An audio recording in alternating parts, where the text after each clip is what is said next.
How to influence anyone who disagrees with you. A big mistake we make is that we think facts are powerful. When puzzling together an argument, whether it be against a romantic partner, coworker, or family member, I find myself thinking, what are some objective facts that they absolutely can't deny? I figure that if I just deploy the right pieces of information, others will have no choice but to agree with me. This, it turns out, is one of the most common myths about influencing or persuading people. A big mistake we make is that we think facts are powerful and that they sway people. Even when people are aware of research findings and studies that support one claim, they choose not to believe it. You say your facts to the other person and then they say, well, those aren't right. Those aren't true. Those are made up. Because we live in different media ecosystems about what facts are true, facts don't have the same kind of currency that they might have had before. So how can we actually influence someone who disagrees with us? It starts by seeing them as not so different from us.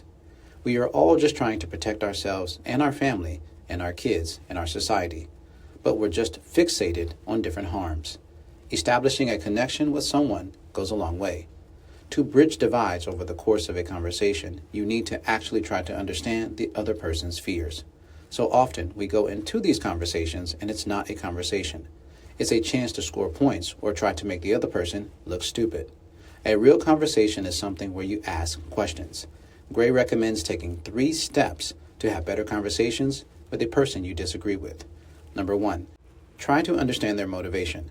Ask questions and express genuine curiosity as to how they came to their conclusion. Number 2, validate that motivation.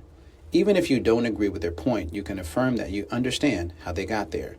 Number 3, emphasize your personal connection. Instead of peppering them with facts, be vulnerable and tell them why you disagree with them on a personal level. Others are more likely to find some merit in your argument if you share a personal anecdote, as opposed to some statistics to show why you stand where you do. Establishing a connection with someone, seeing them as a fellow human being, I think it goes a long way. Both of you will leave feeling better and more respected if you at least make an attempt to understand each other.